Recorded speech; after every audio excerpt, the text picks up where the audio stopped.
I have regular clients, they don't even call and talk to me. They just schedule something. So they can do it on their time and you don't have to sit there on the phone and figure it out with them. Exactly. Or we don't have to email back and forth. And so it's kind of, I think, been a game changer for me.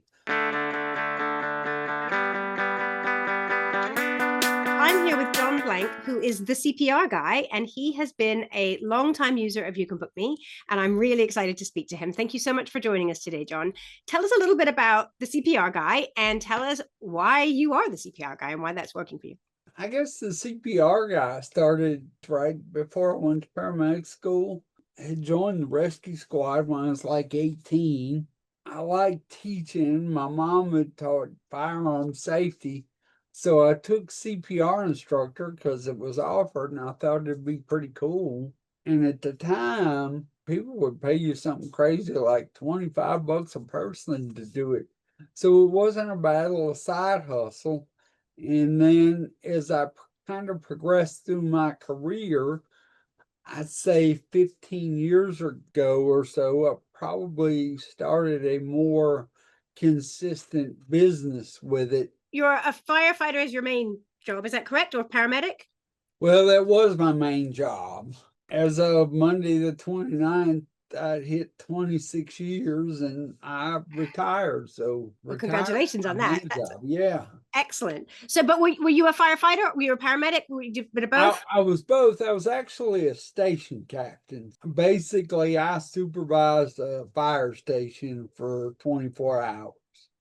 And so, from the point of view of kind of teaching CPR, tell us a little bit about that because there's just all kinds of times in your life where you think, oh gosh, I really wish I knew CPR.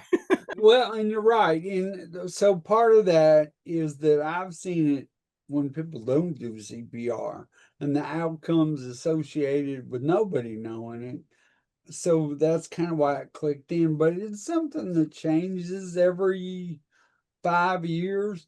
But it's like everything that you do for a couple of hours every 2 years, trying to recall it is difficult if you don't have regular training in it. So that's kind of what we try to, or I try to focus on, making sure that everybody gets the research, that sort of stuff. And so, who are your customers? Basically anybody. So I do a couple different things. I have nursing homes. I have gyms. I have nursing like home health. It's a variety. I also tell people I kind of do the DoorDash of CPR.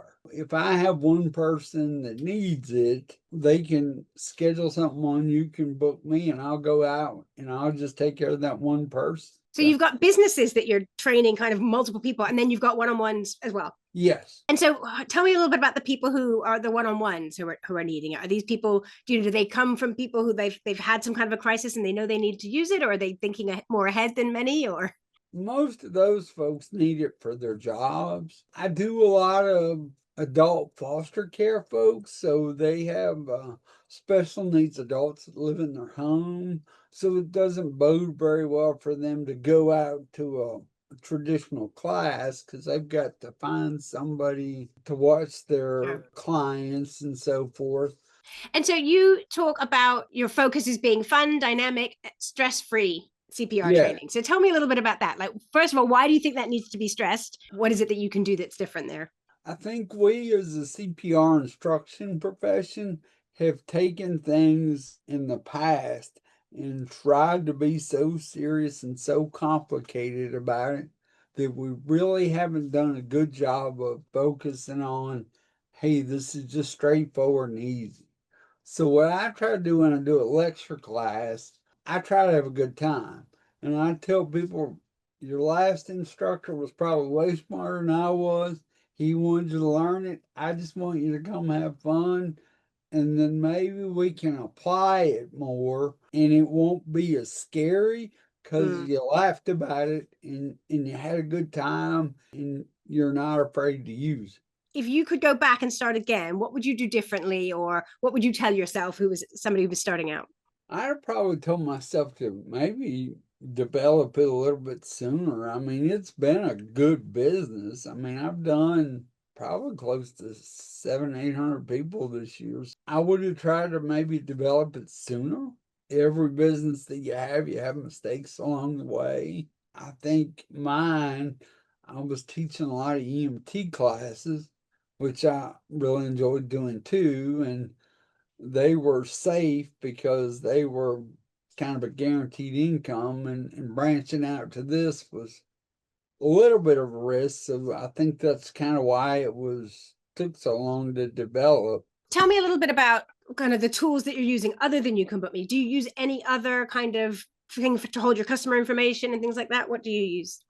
I use Ninja Forms, which is just a form thing on the WordPress that I use. Do you remember what started you using YouCanBookMe? Like when did you think, I need some kind of scheduling tool? When I kept missing clients because I wasn't smart enough to take them from the email and put them over here. And I think I Googled something one day and it popped up, and I was like, this might be the thing that I've been looking here. I have regular clients. They don't even call and talk to me. They just schedule something. So they can do it on their time and you don't have to sit there on the phone and figure it out. Exactly. Or we don't have to email back and forth. And so it's kind of, I think, been a game changer for me. Okay, so in terms of the YouCanBookMe features, I mean, you probably set it up a long time ago. So do you remember, like, what are the ones that you appreciate? You've got the booking form, right? And you've got it embedded in your website. Is there anything else that you can think of that you use? So I use the reminders a lot. So there are a couple of things I get. When you book, you get a reminder. I get hey, a new course has been booked. Week before, I send myself a little, hey, you got a course coming up. And then 24 hours before, that way I'm not.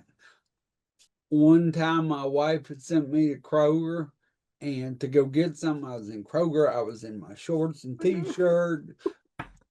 Class in 1 hour. I got to go.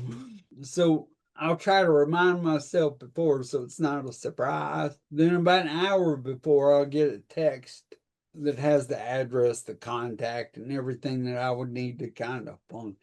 And so you go there. So how do you figure out that kind of is everywhere a certain distance and you can just put that between so you can't get booked back to back? Do you only do one a day? Like how do you do it? I have a couple buffers on it. I use a 90-minute buffer. Anything in Roanoke is generally about 30 minutes apart. I mean, you can get from one side to the other in a half an hour or so.